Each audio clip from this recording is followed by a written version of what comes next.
আমাৰ হিমন্ত মামা।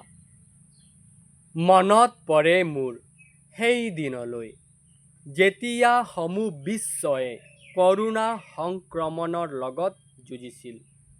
কিন্তু উজনি, নামনি আৰু মধ্য অসমত আমাৰ হিমু মামাই ৰাজ্যবাসীৰ স্বাস্থ্যৰ বুজ লৈ ফুৰিছিল। এটা সময় আছিল যেতিয়া বিয়াৰ বাবে উপযুক্ত নোহোৱা ল'ৰা-ছোৱালীক বিয়া কৰাই দিয়া হৈছিল। মামাই নতুন আইন প্ৰস্তুত কৰি তেওঁলোকক উচিত শিক্ষা দি অসমত বাল্য বিবাহো বন্ধ কৰোৱাইছিল। ভাৰত-বাংলাদেশ বিভাজনৰ পিছত যিসকল বাংলাদেশী দাৰিয়াল খুৰা আমাৰ অসমত চুকেৰে সোমাইছিল, হিমু মামাই আইনগতভাৱে তেওঁলোকৰ আকাংক্ষা ভংগ কৰি অবৈধ নিবাসী বুলি ঘোষণা কৰিছিল।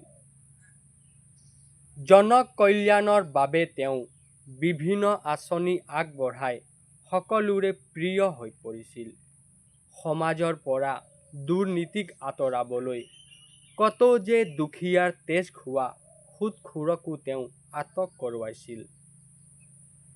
কিছুদিন পূৰ্বৰ অসমৰ কথা, হিয়াৰ আমঠু জুবিনদাক হেৰুৱাই সমূহ ৰাজ্যবাসী যেতিয়া ভাগি পৰিছিল, সমূহ ৰাজ্যক ন্যায়ৰ সান্তনা দি দায়িত্ববান আমাৰ হিমু মামাই দিনে নিশাই প্ৰচেষ্টা চলাইছিল।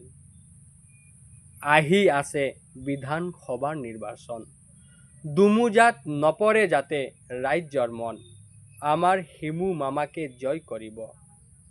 ৰাইজৰ স্বাৰ্থত তেওঁ কাম কৰিলে, কেঁচা পথকো পকী বনালে।